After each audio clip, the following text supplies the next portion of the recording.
अस्सलामु अलैकुम वरहमतुल्लाहि वबरकातुहू। पड़ोसी के बारे में अल्लाह के रसूल सल्लल्लाहु अलैहि वसल्लम ने बहुत ज़्यादा ताकीद फरमाई है। यहाँ तक कि अहादीस में आता है कि वो शख्स कामिल मोमिन और मुसलमान नहीं है कि जिसकी तकलीफ से उसका पड़ोसी महफूज न हो।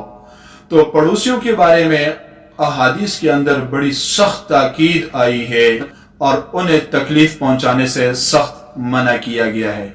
पड़ोसी तीन किस्म के होते हैं। एक पड़ोसी वो होता है जिसको सिर्फ हक़ुल जवार हासिल होता है, यानी पड़ोसियत का जो ताल्लुक है और पड़ोसियत के जो हुकूक है वो हुकूक उसे मिलते हैं।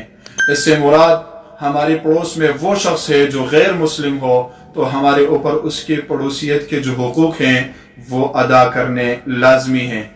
दूसरी किस्म पड़ोसी के ये वो पड़ोसी होता है कि इसको हक़ुल जवार भी हासिल है और हक़ुल मुस्लिम भी हासिल है, यानी पड़ोसी होने के नाते हम उसके साथ अच्छाई और जो पड़ोसी का एक हुकूक है वो भी अदा करें, और इस तरह एक मुसलमान का दूसरे मुसलमान पर जो हक है उसको भी अदा करें।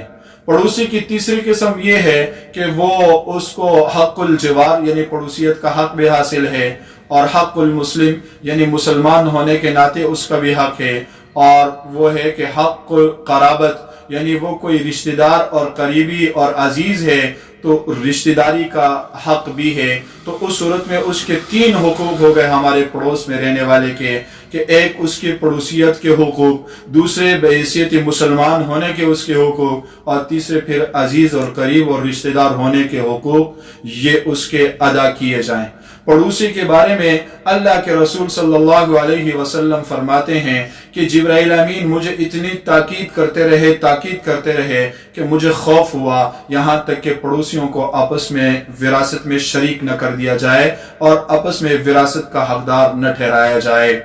एक हदीस में आता है कि अल्लाह के रसूल सल्लल्लाहु अलैहि वसल्लम की खिदमत में सहाबा आए और उन्होंने अर्ज किया कि एक फलान खातून है, उसकी नमाजों की और उसके रोज़ों का और उसके सदक़े और खैरात का बहुत ज़्यादा चर्चा है, बहुत ज़्यादा तज़किरा है, लेकिन उसमें एक बात यह है कि वो अपनी ज़बान से पड़ोसियों को तकलीफ़ देती है। अल्लाह के रसूल सल्लल्लाहु अलैहि वसल्लम ने फरमाया हिया फिन्नार, ये दोज़ख की आग में जाएगी। फिर सहाबा ने अर्ज़ किया कि एक फलान खातून है लेकिन वो नमाजें भी बहुत कम पढ़ती है, रोज़े भी बहुत कम रखती है, और इसी तरह उसका जो सदका और खैरात है वो पनीर के चंद टुकड़ों से आगे नहीं बढ़ता, लेकिन उसमें एक बात यह है कि वो अपने पड़ोसी को अपनी जबान से तकलीफ नहीं देती।